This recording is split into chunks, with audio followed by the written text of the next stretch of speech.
Buongiorno, sono Maria Giovanna Molino. Oggi vi presento una ricetta tipica del nostro territorio, leggermente moderna, modernizzata, e si parla del frico con le pere. Di conseguenza abbiamo le nostre belle pere, un po' di montasio fresco e un po' di montasio stagionato. Gli ingredienti tipo la farina per fare la polenta e abbiamo anche delle piccole guarnizioni. Per iniziare prendiamo la pera e la sbucciamo. Tagliamo a spicchi la nostra pera, piccoli spicchi.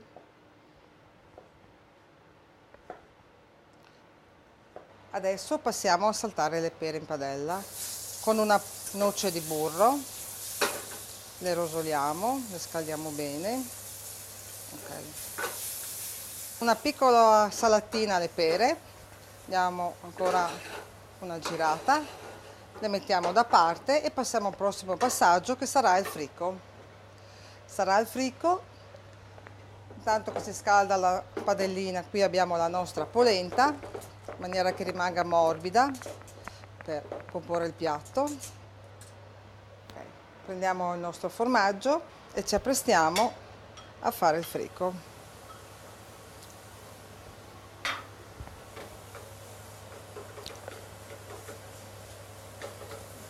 La cottura di questo formaggio dovrà essere fino a che diventerà molto morbido, in maniera da scolare il suo grasso, per poi disporlo nel piatto in questa maniera, in questo tipo di omogeneità. Ora ci apprestiamo alla presentazione del piatto. Prendiamo la nostra polenta, la adagiamo sul piatto.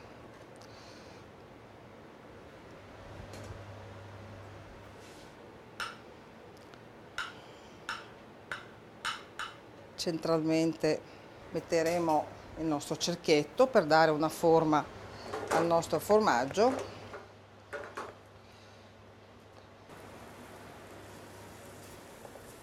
Andremo a disporre il nostro formaggio dentro il cerchietto.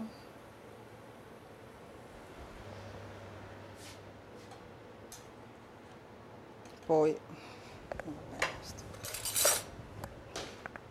adageremo le nostre pere.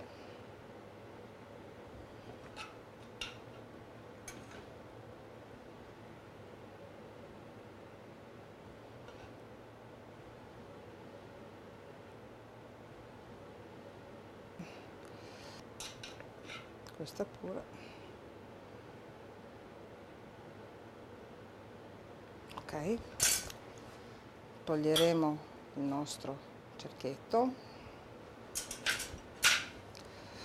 e guarniremo il nostro piatto con una piccola cialda di fricco e la nostra pera.